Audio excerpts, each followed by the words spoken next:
Hi, everyone. I'm Qing. I'm from University of Michigan. Today is my great pleasure to talk about some of my recent work on understanding deep representation learning via neural collapse.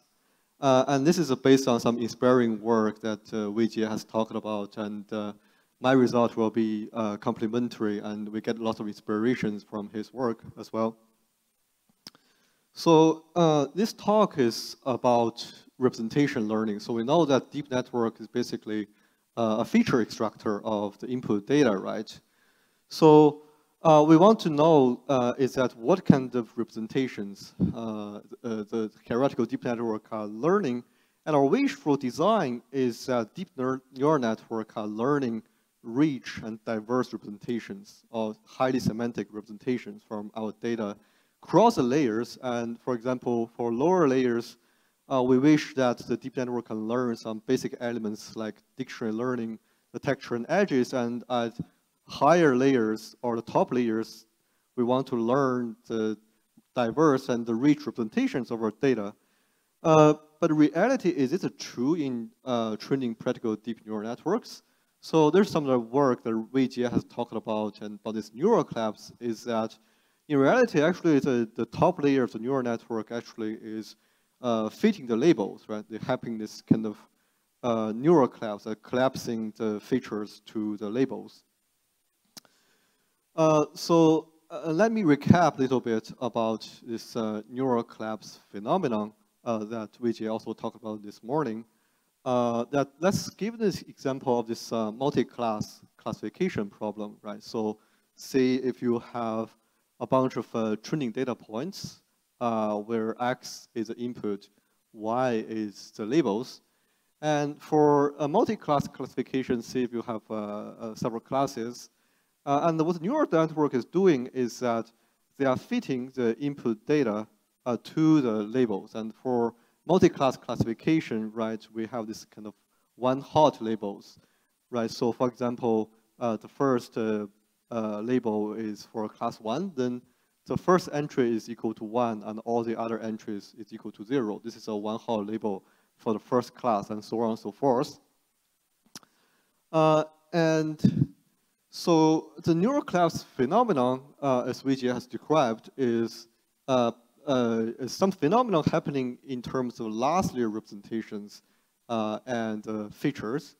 So here let's look at the neural networks in terms of for classification problems, where WL, or we call it W, is a last layer classifier. It's a linear classifier.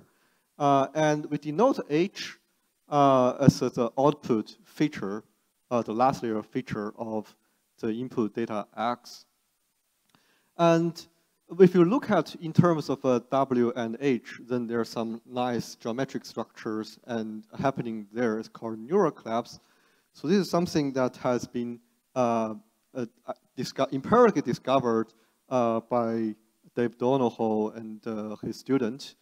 What they're basically showing is that when you're looking at the last layer feature and the classifiers, so this have a nice geometric structure, is that this is a 3-class classification problem, right? So each blue dot is denoting the output of the features, and this column, the blue column is denoting the feature means, and this red and green are denoting the linear classifiers. And what you observe is that when you, so when you train to a terminal phase, then you will have this kind of a nice geometric structures. The features are all collapsing to their means, and the means are formulating this maximally separated to each other, and they are forming this equiangular tied frame structure, and this is called neural collapse. And in this paper by David Donahoe, where they show that actually this empirically show this phenomenon actually is quite prevalent across different network architectures like ResNet, VGG, and data sets like CIFAR and ImageNet, etc. And you have pretty nice, elegant mathematical structures to capture such a neural collapse phenomenon. Is that if you look at a balanced training data set and you denote H as all the features, the last layer representation of our data, then you can summarize neural class basically by 3 or 4 properties. So the first property is the within class variability collapse on H is that for each class K, the features will collapsing there to their mean. So the H bar here is denoting the mean of that class. And also the feature mean will formulating an equiangular tight frame structure, which is rotational invariant. And next, the third property is the duality collapse, is that the classifier, the feature mean, is also aligning with the classifier. So this is something that Weijie has also talked about this morning. So there's also the related work to this neural collapse phenomenon before David Donohoe. For example, Daniel Sodry's work has showed that this basically the max margin classifier on like a linearly separated data. And also there's some work by Rina that they show that they call this, they discovered similar phenomenons. They call this locally sensitive hashing functions, which is very close to this, I think describing the similar things with different terminologies. So in this work, in this talk, I will go further from this phenomenon. So I will try to address, provide my perspectives on 3 questions I pose here. So the first question that we try to answer is that what the phenomenon discovered is an empirical phenomenon. So we want to dig further is that why neural collapse is happening in training over-parameterized neural networks. So the second question is that the neural collapse is pertaining to the last layer, right? So what about the other layers? And I think Weijie has already talked about this progressive collapse on other layers, but I think I will provide some more. This is work is quite inspiring, and I think I will talk more, provide my complementary perspectives on this question. And finally, another question is that for this neural collapse, right? So you ask that, so whether this phenomenon is a blessing or a curse in training neural networks. We'll try to address this question in terms of transfer learning. We try to, in that, we'll try to answer whether neural collapse phenomenon is a good or bad phenomenon there. So this gives the outline of this talk. So firstly, we will study training deep neural networks and through neural collapse and try to understand training neural networks from this perspective. We try to address the first question that I posed. So for the second part of talk, we'll address the second and third questions. So how about the other layers? How this progressive collapse is happening, and whether neural collapse is is beneficial or curse in transfer learning. And finally, I will conclude my talk. So first, let's go to the first part talk, is that we try to understand when and why neural collapse is happening in training practical neural networks. So our study is based on this so-called unconstrained feature models, or Weijie is calling this layer period model, but it's pretty similar. So, our idea to study this is that, the major difficulty to study deep neural networks is that the deep network is highly nonlinear.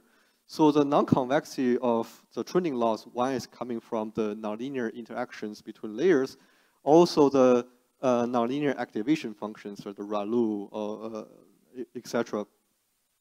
So to simplify the analysis, our idea is that we treat this feature H as a free optimization variable. So basically, presumably it's constrained by network architecture, right? But here, we make a strong assumption that we assume this H is a free optimization variable. And the underlying, our reasoning here is that modern deep networks are highly over-parameterized, right? It can almost approximate any points in the feature space by the nonlinearity and over-parameterization. And this is also called the layer period model by Weijie. but basically the same thing. And based on this model, actually, we can provide more insights why a neural class is happening in training deep neural networks. But one drawback of this model is that if you assume that H is a free optimization variable, then undeniably, we lost the relationship between input data and output feature, right? So this is some like drawback of this model, and there's some limitations of our work. So next, I want to provide some validity of our assumption, right? We assume that the H is a free optimization variable. Here, to validate our assumption is that we train MLP network on cipher10 with random labels, so basically wrong labels for all the input data. And the NC1 to NC3 metric is measuring the neural collapse. So NC is smaller, which means that more collapse is happening. So because neural collapse has 3 properties, right? So here we are measuring 2 key properties of the neural collapse. So you can see that on this wrong label, an MLP network, so if you increase the Ys or doing more over-parameterization of your neural network, then more neural collapse is happening. And this is regardless of your input data. So basically, the network is memorizing the labels, and the neural collapse is happening there. So this suggests that basically the network, if you highly over-parameterize, can almost approximate any points in the feature space and the input of the independent of the input. So this gives some validation experimentally for our assumption. And we also did this on ResNet 18 dataset network architecture, which is more practical, and similar phenomenon is also happening here. So based on this unconstrained feature model, actually a lot of work recently by other people in the community, they started different formulations, and they showed that if W and H are free optimization variables, the only global solution are the neural collapse solutions under this unconstrained feature models. But however, global optimality doesn't imply efficient global optimization, right? Because if you look at, even you just look at this optimization problem, only with respect to W and H, this is still a highly non-convex problem, right? You could still encounter like bad local minimators or flat saddle points that's pretty hard to escape. So the only global solution are neural collapse, or global optimality of neural collapse doesn't guarantee efficient optimization to neural collapse solutions. So what our work did is that we go a step further. So we consider this cross-entropy loss, which is like a widely used loss function for multi-class classification. And we consider this weight decay on W and H, which is commonly used in training neural networks. And what we show, our result showing is that firstly, we show a global optimality under this formulation is that when W, the lambda is sufficiently small, properly small, any global solution are the neural collapse, satisfy the neural collapse properties. So the only global solutions are the neural collapse solutions. But we go a step further. What we showed is that actually the function here you need to pay attention is that only with respect to W and H, the function has no superslocal local minimators. Actually, it's a strict saddle function with negative curvatures. So what I mean strict saddle function, also by the way, I want to say is that there's some related concurrent work by WGS group. They studied different formulations of this problem. So what we showed is that actually, if you look at the loss function with respect to W and H for this loss function we considered, the cross-entropy loss we consider here, actually this is a strict saddle function that every local minimator in terms of W and H is neural collapse, and there's no superslocal local minimators on the optimization landscape. So all the saddle points are actually strict saddle. They can be escaped using a negative curvature or hashing informations. So if you compare to the previous result on studying deep neural networks, so the perspective is a little bit different. So what we do is that we take a top-down approach. We look at based on unconstrained features, we look at the problem from the representation, but we lose the information of the input and output relationship. The previous work, like the NTK or the mean field analysis, they started from this input to output, so they cannot properly well understood the representations. And also another benefit of this analysis is that it's well connected to the empirical phenomena, right? So our theory, to some extent, explains this neural collapse phenomenon that's happening in practice. So the analysis of this, our work, is borrowed a lot of idea actually from low-rank matrix factorization. So if you look at this weight decay here, right? So this is basically, you can think of this as a variational form of nuclear norm in terms of W and the H, right? So it's pretty close to low-rank matrix factorization. Actually, the non-convex landscape analysis borrows a lot of ideas from analyzing the landscapes from low-rank matrix factorization. But the difference, I think, for this neural collapse structure is that the Y, the measurement Y here is structured. It's a one-hot label. So you have this kind of one-hot label structure. And this structure actually gives this like a neural collapse structure of the global solutions here. So, so far, what I showed you is that the neural collapse actually is a phenomenon more pertains to the geometry of the optimization objective, right? It's not like it's independent of the training algorithm that we use. And we try to validate this on practical network training as well, right? So we train on CIFAR-10 data sets with a retinal 18 structure with different training algorithms like SGD, ADAM, LBF, JS. And you can see that actually neural collapse is indeed like a prevalent happening across different training algorithms. So this is trying to validate that this phenomenon actually is more about the geometry of the problem rather than the training algorithms. So secondly, so far what we showed is that the neural collapse is happening under the cross-entropy loss. I mean, in practice, people try to design different loss functions to improve the test performance. So is it important for loss design when we are doing this classification under supervised setting?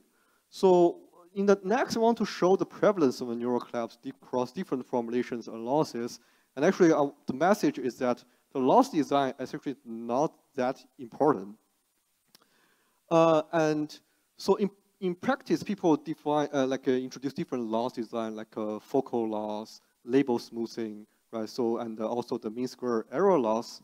Actually, we can show that under this unconstrained feature model, this different loss function actually all have similar global landscapes. This benign strict function, and all the global solutions are neural collapse. And actually, you can empirically show, optimize on ResNet data set, architecture on practical data sets, and you can see that they're converging to a neural collapse solutions. So basically, all lossless functions are approximately optimized towards neural collapse solutions. And also, if you train the network, make the network large enough and train long enough, what you can see is that all losses basically leads to largely identical performance on test data. So here, the x-axis denotes the width of the network, and the y-axis denoting the training epochs. So if you compare the top right of different losses, the generalization performance is almost identical. So this suggests actually the loss design, I mean, as long as you can optimize them to neural collapse solutions, the test error, I mean, the performance is kind of similar. One caveat here is that for MSE loss, here in practice, MSE loss is not working very well for like large number of classes. So this is something, and here what we are using is this rescaled MSE loss. This is something that has been promoted by Michelle Belkin's group. And here what we try to plot the optimization landscape, local optimization landscape near the global neural cloud solution. So here is an angular space, right? So if theta is equal to 0, then this is a neural cloud solution. So the global solution is probably something here. And you can see that for cross entropy, right, the landscape is much benigner than the vanilla MSE loss. If you properly choosing the scaling of the rescaled MSE, then the landscape is pretty close to the cross entropy, and that's why the rescaled MSE is often performing better than the vanilla MSE. And this gives some explanations that why the rescaled MSE loss often works better. On the other hand, so we can see that the landscape here is kind of benign locally, right? So we showed for MSE loss, we showed arrow bound condition. And we basically, if you have the arrow bound condition, then this implies that the local linear convergence in terms of W and H, and actually we can verify this on a shallow two-layer neural network that when we train it, have approximately local linear convergence to the neural collapse solutions. And there's some other related work by Tommaso Poggio's group study this mean square arrow and try to study the dynamics for neural collapse. Finally, a side extension, another extension is that in practice, especially in contrastive or self-suppressed learning or like MCR squared E mentioned, is that we're training the neural network. Often we normalize the features, and the feature normalization often improves the quality of learned representations, which larger class separation also improves the test performance for example, self-suppressed contrastive loss, etc. And here's the illustration that if you don't do feature normalization, it's not well separated. But if you do feature normalization, then the features are more well separated. So feature normalization sometimes is quite important in training neural networks. And here we consider a variant of the problem formulation that we consider this cross entropy loss with feature normalized, and we can use some Riemannian optimization tools. We can also show a similar global landscape and the neural collapse solution. And also we also did some experiments showing that feature normalization can improve training speed towards neural collapse and training convergence, and this is some extra experiment. Suddenly the last thing of the last part of this section is that actually we can extend this neural collapse phenomenon to more general settings. So this is still our ongoing work, so I want to give you some high-level intuitions behind this.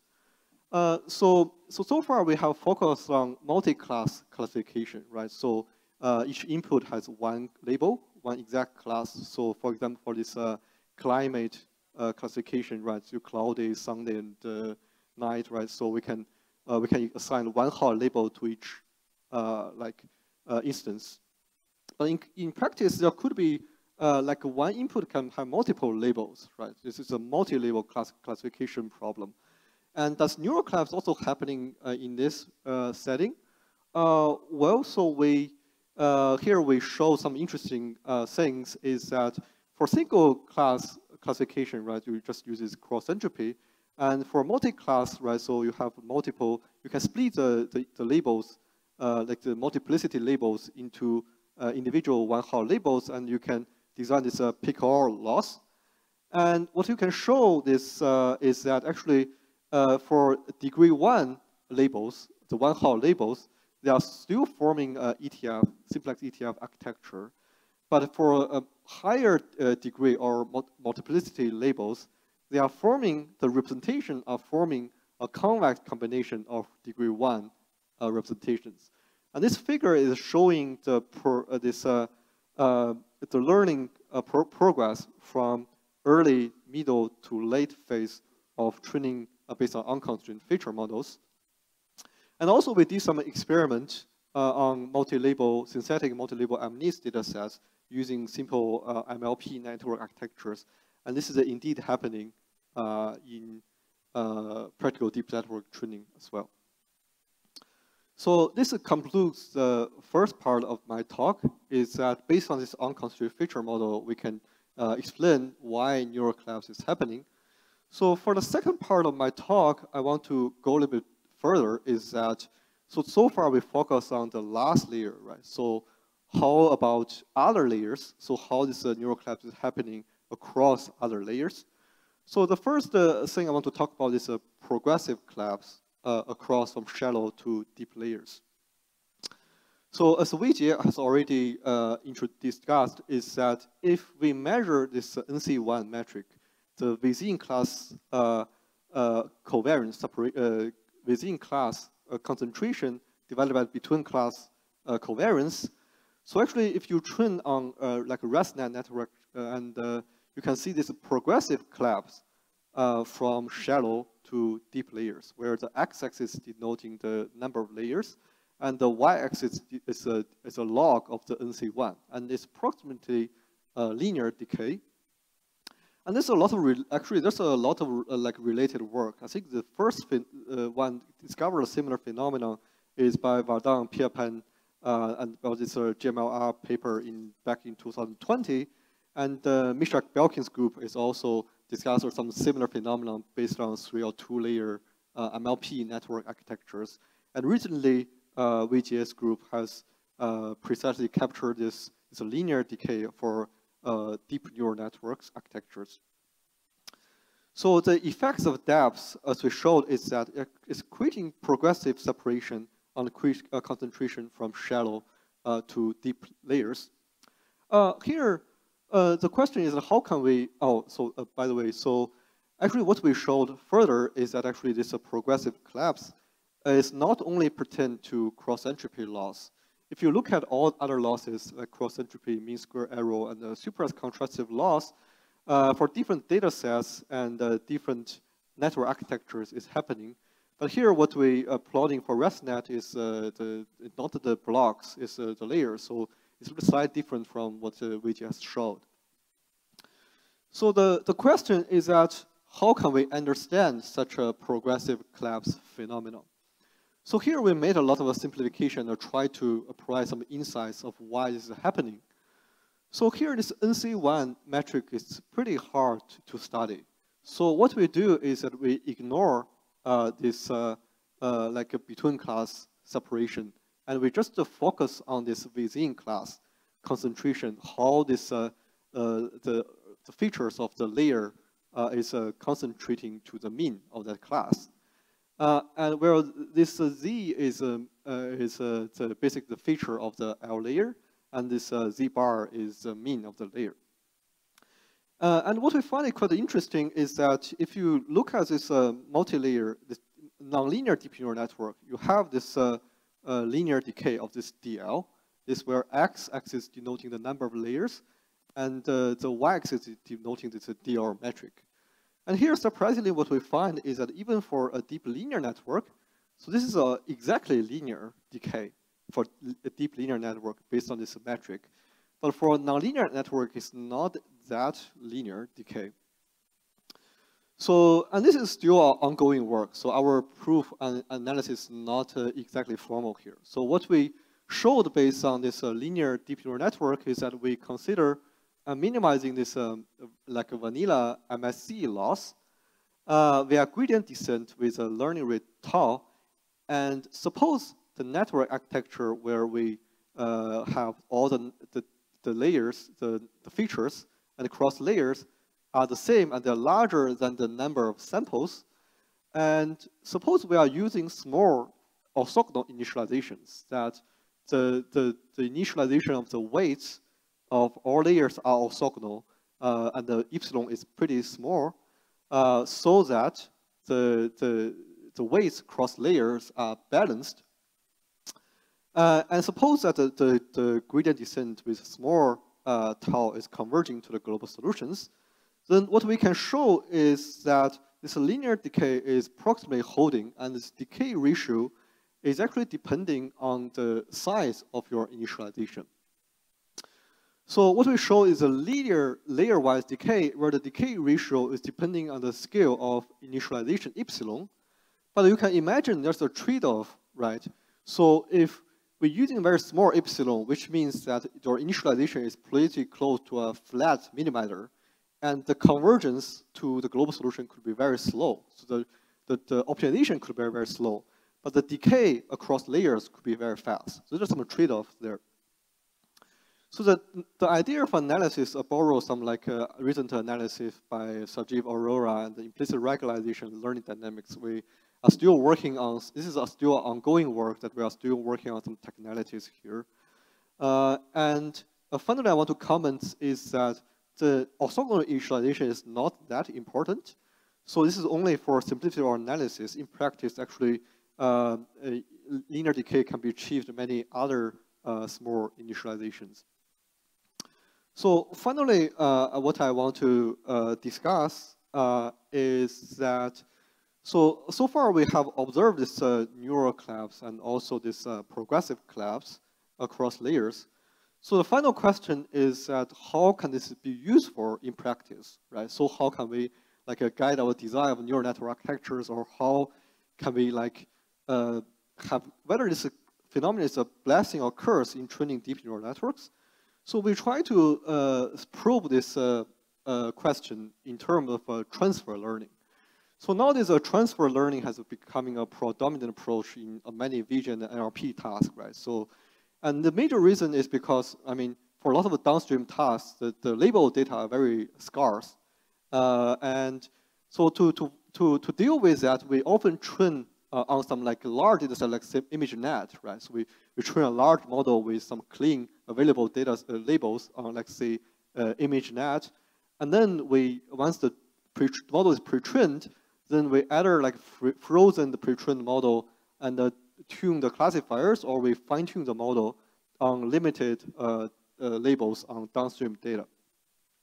So we are starting neural collapse in this transfer learning setting, and so the first message I want to convey is that when you are pre-training large models on source data set, so we don't want neural collapse. So if you collapse, then we lose the diversity of the input data or the intrinsic structure of the data, right? So it cannot transfer to downstream tasks. So one example is that in practice, people use this projection head layers for pre-training the data for pre-training models, right? For self-supervised learning, they use this projection head. So what the projection head is doing is that when you are training the neural network, right? So you add a multi-layer MLP to the objective function, and once you train the network, you just discard this projection head and use this Y as the features for downstream tasks. And people find this projection head is very effective in pre-training. So from neural collapse perspective, so to understand this is that, so you know that if you look at this, I mean, the output, the progressive collapse, right? So the last layer is collapsed to a single feature. Then if you use the feature from the last layer, you lose the intrinsic structure of data. And what the projection head is doing is that you discard the several layers, and you are using the representation in this point.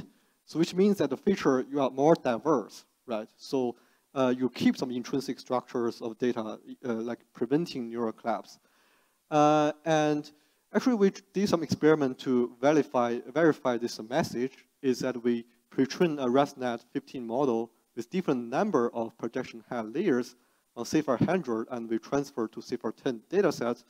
And you can see that if you use more projection head layers, the NC1, the diverse feature diversity will be larger, and the transfer accuracy could be higher. And this is happening not only for this supervised contrastive loss, right? So not only for contrastive loss, if you use this for cross entropy, mean square error on the supervised contrastive loss, similar thing happens, right? So we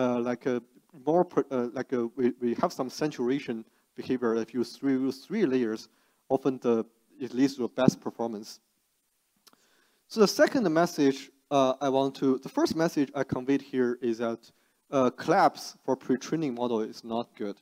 The second message I want to convey is that if you look at on the downstream task, then collapsing on the downstream task actually leads to better performance.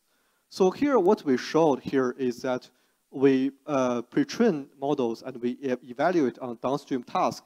We evaluate the neural collapse NC1 of pre-trained models. We frozen the model. We just evaluate the NC1 on downstream task. And you can see that if NC1 is smaller, this collapse is smaller, then the transfer accuracy could be higher. And this is happening across different data sets, like CFAR, different upper data sets. So this suggests that, and we are using different models here with different data augmentation. So we are using different augmentation to train a different model. And this is a point that denoting different models. You can see that the models with smaller NC have a better transfer accuracy. And this is not only happening across models, but also happening across layers of the same model. So here, what we do is that we just train a classifier of different layers. And you can see that when the NC1 decreasing, the accuracy is getting higher. And this is some pre-trained model on ImageNet. The first one is a ResNet. The second one is a vision transformer on ImageNet. You can see it's quite consistent that across layers that the neural collapse, you have more collapse on downstream data sets, then the transfer accuracy could be higher. So finally, the third message is that using this neural collapse, can we design some like fine-tuning methods for fine-tuning pre-trained models, efficient fine-tuning methods for fine-tuning models on downstream tasks? So prior to our work, right, so the fine-tuning for vision tasks could be like brute force, right? So usually, I mean, full model, people just do full model fine-tuning is that they use pre-trained model as an initialization on downstream tasks, and they full fine-tune the whole model on the downstream data sets. And the drawback is that it could be quite expensive, right? Another drawback is that if you fine-tune the full model, the model is very large and the downstream data labels is very scarce, then you could have overfitting, right? So in some cases, people just do like this linear probing. Is that it just don't frozen the whole model, they just train the classifier. This is a cheap way, but it often results in bad performance. So the question is, can we design, based on this, to design a better, efficient fine-tuning approach of pre-training models? And our intuition is that if you, from message 2, you see that if you, the last layer is more collapse, then the transfer accuracy is higher, right? So the intuition here is that we select key layers to fine-tune that we can make the last layer most collapse on downstream data set. And based on this intuition, we designed some like simple methods to do that. We just fine-tune one key layer, one key middle layer. And here, this is some like a technical things that I want to ignore is that by fine-tuning just one key layer to make the last layer collapse, actually you can achieve pretty high and even higher performance than full model fine-tuning on downstream data sets. And you can save a lot of network like parameters, right? You can just tune like around 10 to 30% of network parameters. You can achieve even higher performance than fully model fine-tuning. Another benefit of our approach is that there's less overfitting because we only fine-tune one layer, right? We're fine-tuning less parameters. So you can see that if you have less training labels on the downstream data sets, you can see that the transfer performance, the test accuracy using our model fine-tuning approach is much higher than this full model fine-tuning, where full model fine-tuning have this kind of overfitting is suffering from this overfitting behavior. And finally, this is a little bit complicated, but the message here is that so far what we showed is on vision task. And actually we can using this idea to do some work on, to show similar phenomena on NLP models. And this is some like results we showed on robota models on some glue task, and it's published in EMLP this year. So this is some like technical details I want to ignore here. So finally, I want to conclude this talk. So in this talk, we provide a complete characterization of the learned representations of deep networks through neural collapse. majorly under this strong unconstrained feature model. And I think our work also applies some like shed new lights on transferability and could potentially have some new results on generalization and robustness of deep neural network through this neural collapse phenomenon. And finally, I want to draw to Yi's talk as well, right? So the neural collapse basically is overfitting to the labels. And I think going forward, the right approach is that how can we learn representations to adapt to the intrinsic data structures of the input data. And we are still already making some progress through this closed loop structure. And finally, this is some published results by me and a lot of collaborators and my students.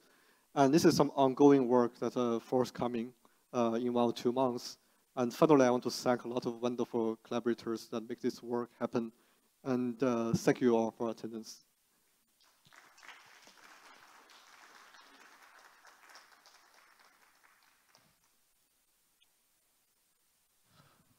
So there's any, thanks for the good talk, and also any questions from the audience? We have a few minutes. Hi. Yeah, thank you for the interesting talk. So just a question regarding this, like, shape of neural collapse for different data sets and different loss functions. So it seems that for CFR 100, for example, it seems that there is a, at some layer, there is a sharp drop in neural collapse. So if you can go back, please. Let me see. Like it's multiple rows and columns of result, like for different data. Yeah, that one. You mean this one? Yeah, this one. So it seems that for CFR 10, after some layer index, there is a sharp drop in that. Yeah. Do you have any thoughts about that? Any explanation? I don't have much insights on this. So I think this is the universal phenomenon we observe is progressive collapsing here, and also I think another thing is that because the ResNet, the feature dimension across different layers is different, so the metric actually is not countering the feature dimension well. It's not normalizing the feature dimension.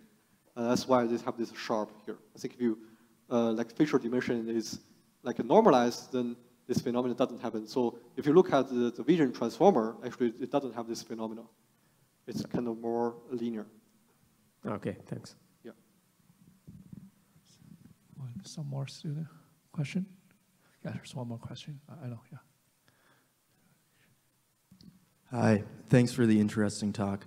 Would you expect neural collapse for multi-label learning if the occurrence of labels were not independent of one another? So because it's a base, I mean, what do you mean not independent? So in that experiment with MNIST, it looked like you would just randomly place digits in an image. What if the occurrence of labels over a natural data set were somehow correlated with one another? You mean they are overlapping to each other? Sure, yeah.